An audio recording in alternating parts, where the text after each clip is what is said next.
Hello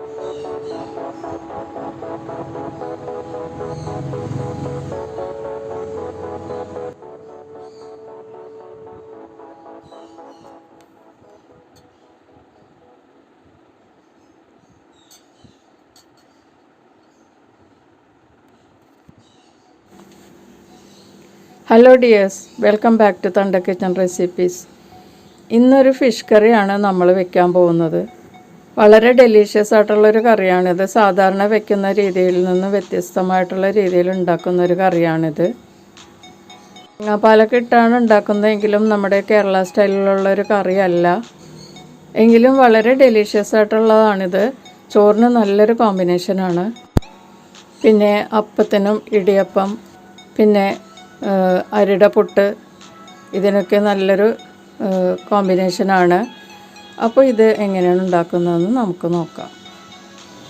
ഈ മീൻ കറി ഉണ്ടാക്കാനായിട്ട് നമുക്ക് ആദ്യം ഒരു അരപ്പാണ് റെഡിയാക്കി എടുക്കേണ്ടത്. അതിന് വേണ്ടി ഞാനൊരു കപ്പ് ഉള്ളി എടുത്തിട്ടുണ്ട്, ചെറുള്ളി. പിന്നെ ഒരു വലിയ കഷ്ണം ഇഞ്ചി ചെറുതാക്കി നുറുക്കി വെച്ചിട്ടുണ്ട്. പിന്നെ ഒരു 4 അല്ലി വെളുത്തുള്ളി എടുത്തിട്ടുണ്ട്. അപ്പോൾ മിക്സിയുടെ ജാറിലേക്ക് നമുക്കിതെല്ലാം ഇട്ടിട്ടൊന്ന് അരച്ചെടുക്കാം. ചെറുള്ളി ഞാനൊരു 20-25 ചെറുള്ളി എടുത്തിട്ടുണ്ട് കേട്ടോ. അത് നമുക്ക് ഒന്ന് കട്ട് ചെയ്തിടാം. അത് അങ്ങനെ തന്നെ ഇട്ടാൽ ചിലപ്പോൾ അരയാതെ കിടക്കുന്ന ഭാഗം ഉണ്ടാവും. അത് ഉണ്ടാവാതിരിക്കാനാണ് ഇതുപോലെ 2-3 ഒന്ന് മുറിച്ചിടുക. മുറിച്ചിട്ടതിന് ശേഷം നമുക്കിതിലേക്ക് നുറുക്കി വെച്ചിരിക്കുന്ന ഇഞ്ചി ചേർക്കാം. ഇഞ്ചിയും വെളുത്തുള്ളിയും ഇതിലേക്കിടാം. ഇഞ്ചി ഒരു വലിയ കഷ്ണമാണ് കേട്ടോ ഞാൻ എടുത്തിരിക്കുന്നത്. പിന്നെ ഒരു 4 അല്ലി വെളുത്തുള്ളി. പിന്നെ ഇതിലേക്ക് ഒരു 1/2 ടീസ്പൂൺ ചെറിയ ജീരകം. ഞാനിത് ചതച്ച് എടുത്തതാണ്. ചതച്ച് ചേർക്കുമ്പോൾ ഇത് നന്നായിട്ട് അരഞ്ഞ് കിട്ടും. അപ്പോൾ നല്ല ടേസ്റ്റ് ഉണ്ടാകും. ഇതിൻ്റെ മണമൊക്കെ നന്നായിട്ട് കിട്ടും. അതിന് വേണ്ടിയിട്ടാണ് ചതച്ചെടുത്തത്. പിന്നെ ഞാനിവിടെ 250 ഗ്രാം മീൻ എടുത്തിട്ടുണ്ട്. ദേശക്കട്ടിയുള്ള മീനാണ്. നിങ്ങൾക്ക് അവൈലബിൾ ആയിട്ടുള്ള മീൻ എടുക്കുക. അപ്പോൾ പാൻ ചൂടാക്കിയിട്ട് നമുക്കിതിലേക്ക് കുറച്ച് എണ്ണ ഒഴിച്ചു കൊടുക്കാം. എണ്ണ നിങ്ങളുടെ ടേസ്റ്റ് അനുസരിച്ചുള്ളത് എടുക്കുക കേട്ടോ. പിന്നെ കൂടുതൽ കുറവ് അതൊക്കെ നിങ്ങളുടെ ചോയ്സാണ്. എണ്ണ കുറച്ച് ഉപയോഗിക്കുന്നതാണ് ആരോഗ്യത്തിന് നല്ലത്. അപ്പോൾ അതുകൊണ്ട് ഞാൻ പറയില്ല എത്രയും വേണമെന്ന്, നിങ്ങളുടെ ഇഷ്ടത്തിന് ചേർക്കുക. പിന്നെ ഇതിലേക്കൊരു 1.5 ടീസ്പൂൺ കടുക് ചേർക്കുക. കടുക് നന്നായിട്ട് പൊട്ടുന്നത് വരെ വെയിറ്റ് ചെയ്യാം. കടുക് നന്നായി പൊട്ടിക്കഴിയുമ്പോഴേക്കും ഇതിലേക്ക് നമുക്ക് നല്ല ഫ്രഷ് വേപ്പില കുറച്ച് ചേർത്ത് കൊടുക്കാം. അപ്പോൾ വേപ്പില ഒന്ന് നന്നായിട്ട് പൊട്ടിക്കഴിയുമ്പോഴേക്കും ഇതിലേക്ക് 2 വലിയ പച്ചമുളക് ഞാൻ ചേർക്കുന്നുണ്ട്. പിന്നെ നിങ്ങളുടെ എരിവിനനുസരിച്ചുള്ള പച്ചമുളക് ചേർക്കുക. അതൊന്ന് സ്ലിറ്റ് ചെയ്തിട്ടാണ് ഞാൻ ചേർക്കുന്നത് കേട്ടോ. പിന്നെ നിങ്ങൾക്ക് വേണമെങ്കിൽ ഇത് 2 മുറിച്ചിട്ട് ഇടാം. പിന്നെ ഇതിലേക്ക് ഞാനൊരു മീഡിയം സവാള നീളത്തിൽ സ്ലൈസ് ചെയ്തത് ചേർത്ത് കൊടുക്കുകയാണ്. എന്നിട്ട് ഇതെല്ലാം കൂടി ഒന്ന് നന്നായിട്ട് കുക്കാവുന്നത് വരെ വെയിറ്റ് ചെയ്യുക. ഇത് ഫ്രൈ ഒന്നും ആവണ്ട. ഈ സവാളയിലൊക്കെ വെള്ളം ഒന്ന് നന്നായിട്ട് വറ്റുവോളം ഒന്ന് വഴറ്റി കൊടുക്കുക. കളർ ചേഞ്ച് ആവുന്നതിന് മുന്നേ നമുക്കിതിലേക്ക് നേരത്തെ റെഡിയാക്കി വെച്ചിരിക്കുന്ന അരപ്പ് ചേർത്ത് കൊടുക്കാം. ഉള്ളിയും ഇഞ്ചിയൊക്കെ നന്നായിട്ട് നമ്മൾ അരച്ചില്ലേ, വെള്ളം ചേർക്കാതെയാണ് കേട്ടോ ഞാനിത് അരച്ചെടുത്തത്. ഉള്ളിയിൽ തന്നെ നന്നായിട്ട് വെള്ളമുണ്ട്. പിന്നെ എല്ലാം വെള്ളമുള്ള കണ്ടൻറ്റാണ് വെളുത്തുള്ളി, ഇഞ്ചി ഇതെല്ലാം. അപ്പോൾ അത് വെള്ളം ചേർക്കാതെ നന്നായിട്ട് ഞാൻ പേസ്റ്റാക്കി എടുത്തിട്ടുണ്ട്. അതിപ്പോൾ ഇതിലേക്ക് ചേർക്കുകയാണ്. അതിനുശേഷം ഒന്ന് നന്നായിട്ട് വഴറ്റി കൊടുക്കുക. എന്നിട്ട് ഈ സവാളയും ഉള്ളിയുടെ പേസ്റ്റും എല്ലാം കൂടി നന്നായിട്ട് ഒന്ന് വഴറ്റി കൊടുക്കുക. നന്നായിട്ട് ഡ്രൈ ആയി ഇതിൻ്റെ ഏകദേശം ഒന്ന് കളർ ചേഞ്ച് ആവും. അതുവരെ ഒന്ന് നന്നായിട്ട് വഴറ്റി കൊടുക്കുക. ഈ ഉള്ളിയുടെ ടേസ്റ്റാണ് കേട്ടോ ഈ കറിക്ക് ടേസ്റ്റ് കൂട്ടുന്നത്. വളരെ നല്ലൊരു ടേസ്റ്റാണ്. ഉള്ളി ഇതിൽ കിടന്ന് നന്നായിട്ടൊന്ന് മൊരിഞ്ഞ് വരുമ്പോഴേക്കും ഈ ഗ്രേവിക്ക് വളരെ നല്ലൊരു ടേസ്റ്റാണ്. പിന്നെ നിങ്ങൾക്ക് വേണമെങ്കിൽ സവാള അവോയ്ഡ് ചെയ്തിട്ട് അത്രയും കൂടി നമുക്ക് ഉള്ളി ചേർക്കാം. ഉള്ളി അരിഞ്ഞ് ചേർത്തിട്ട് ഈ പേസ്റ്റാക്കിയ ഉള്ളിയും കൂടി ചേർക്കാം. ഇപ്പോൾ ഉള്ളി നന്നായിട്ട് കളർ ചേഞ്ച് ആയി വന്നിട്ടുണ്ട്. ഇതിലേക്ക് ഞാൻ 1/2 ടീസ്പൂൺ മഞ്ഞൾപ്പൊടി ചേർത്ത് കൊടുക്കുകയാണ്. പിന്നെ ഇതിലേക്ക് 1 ടീസ്പൂൺ റെഡ് ചില്ലി പൗഡർ, പിന്നെ 1 ടീസ്പൂൺ ഞാൻ കാശ്മീരി ചില്ലി പൗഡറും ചേർക്കുന്നുണ്ട്. അപ്പോൾ നമുക്ക് നല്ലൊരു ക്രീമി ആയിട്ടുള്ള ഗ്രേവി കിട്ടും കാശ്മീരി ചില്ലി പൗഡർ ചേർക്കുമ്പോഴേക്കും. പിന്നെ എരിവ് കൂടുതൽ വേണമെന്നുള്ളവർക്ക് നിങ്ങൾക്ക് വേണമെങ്കിൽ കാശ്മീരി ചില്ലി പൗഡറിന് പകരം റെഡ് ചില്ലി പൗഡർ തന്നെ ചേർക്കാവുന്നതാണ്. എന്നിട്ട് ഇതെല്ലാം കൂടി നന്നായിട്ട് ഒന്ന് വഴറ്റി കൊടുക്കുക. ഈ പൊടികളുടെയൊക്കെ പച്ചമണം മാറുന്നത് വരെ ഒന്ന് കുക്ക് ചെയ്യുക. ഒരു 3-4 മിനിറ്റ് കുക്ക് ചെയ്യേണ്ടി വരും, അപ്പോഴേ ഇത് കറക്റ്റ് ആവുള്ളൂ. അപ്പോൾ അതുവരെ വഴറ്റി കൊടുക്കാം. ഇപ്പോൾ ഏകദേശം റെഡി ആയിട്ടുണ്ട്. പൊടികളുടെ പച്ചമണമൊക്കെ മാറിയിട്ടുണ്ട്, നന്നായിട്ട് ഡ്രൈ ആയി. ഇനി നമുക്കിതിലേക്ക് 1 കപ്പ് ടൊമാറ്റോ പേസ്റ്റാണ്. ഞാൻ നന്നായിട്ട് പേസ്റ്റാക്കി എടുത്തതാണ്, പ്യൂരി അല്ല കേട്ടോ. ഇത് തൊലിയോടുകൂടി നന്നായിട്ട് അടിച്ചെടുത്തതാണ്. അത് ഇതിലേക്ക് ചേർത്തിട്ടൊന്ന് വഴറ്റി കൊടുക്കുക. തക്കാളി മസാല എല്ലാം കൂടി നന്നായിട്ട് മിക്സ് ആയതിന് ശേഷം ഇതിലേക്ക് നമുക്ക് കറിക്ക് ആവശ്യമുള്ള ഉപ്പ് ചേർത്ത് കൊടുക്കുക. എന്നിട്ട് ഉപ്പും എല്ലാം കൂടി നന്നായിട്ട് മിക്സാക്കി ഈ തക്കാളിയിലെ വെള്ളമൊക്കെ നന്നായിട്ട് വറ്റുന്നത് വരെ വഴറ്റി കൊടുക്കുക. ഇപ്പോൾ തക്കാളി നന്നായിട്ട് കുക്കായിട്ടുണ്ട്, അതിൻ്റെ വെള്ളമൊക്കെ നന്നായിട്ട് വറ്റിയിട്ടുണ്ട്. ഇനി ഇതിലേക്ക് ഒരു 1/2 കപ്പ് ചൂടുവെള്ളം ഒഴിച്ചിട്ട് ഒന്ന് മിക്സ് ചെയ്യുക.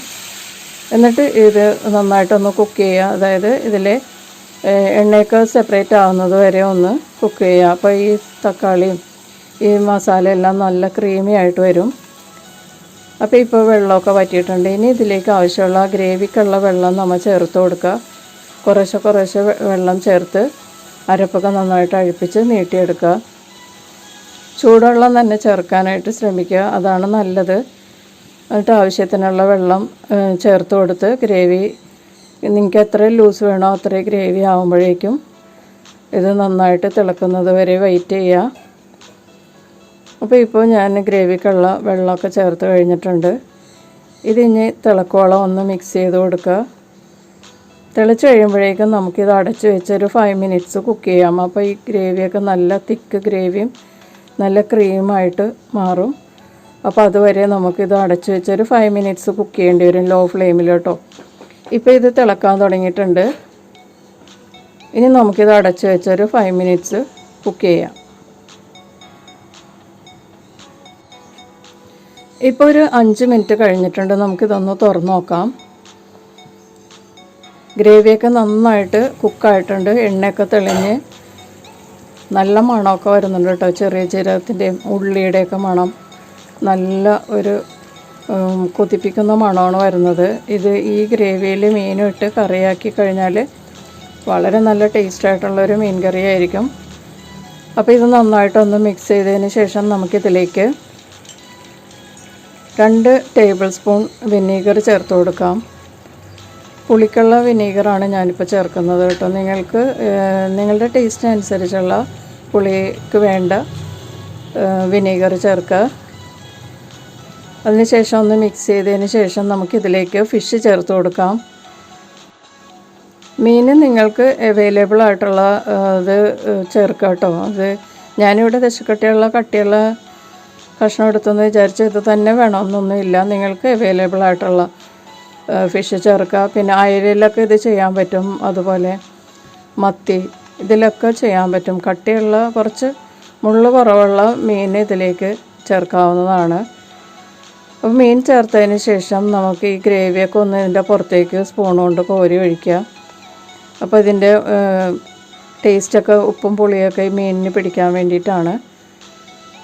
കൂടുതൽ അങ്ങോട്ട് നീട്ടി ഗ്രേവി വെച്ചാൽ കറിക്ക് ടേസ്റ്റ് ഉണ്ടാവില്ല, അതുകൊണ്ടാണ് ഇത്രയും തിക്കായിട്ട് എടുത്തേക്കണത്.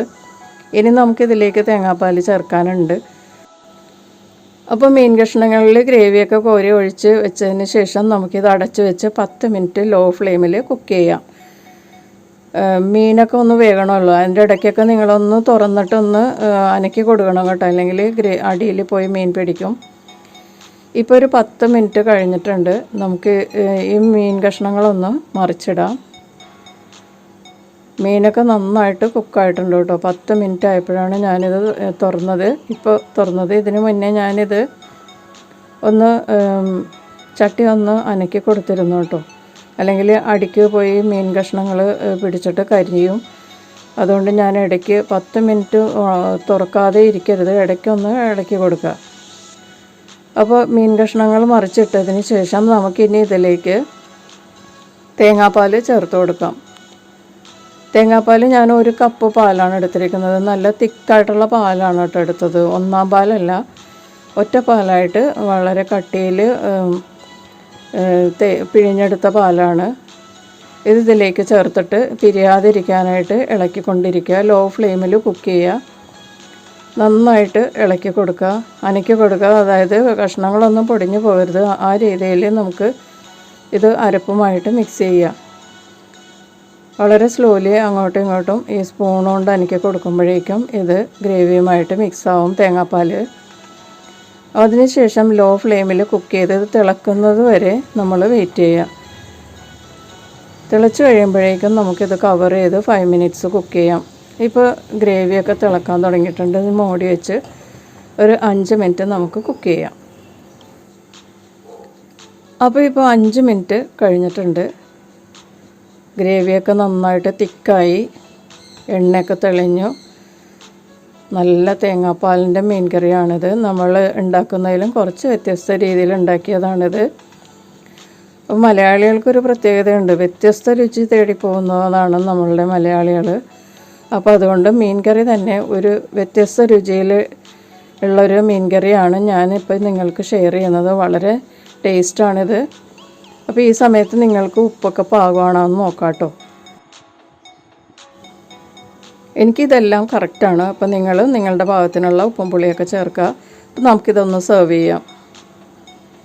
അപ്പോൾ ഞാൻ ഈ വളരെ ഡെലീഷ്യസ് ആയിട്ടുള്ള ഫിഷ് കറി ഞാൻ സെർവ് ചെയ്തിട്ടുണ്ട്. വളരെ ഡെലീഷ്യസ് ആണ് കേട്ടോ. ഞാൻ പറയുന്നത് പോലെയല്ല, നിങ്ങൾ ട്രൈ ചെയ്ത് നോക്കുമ്പോൾ മനസ്സിലാകും. പിന്നെ ഇത് ചോറിനും നല്ലൊരു കോമ്പിനേഷനാണ്. എത്ര ചോറ് തിന്നാലും മതിയാവില്ല ഈ കറിയുടെ കൂടെ. പിന്നെ ഇത് അപ്പത്തിനും ഇടിയപ്പം, അരിപ്പുട്ട്, ഇതിനൊക്കെ വളരെ നല്ലൊരു കോമ്പിനേഷനാണ്.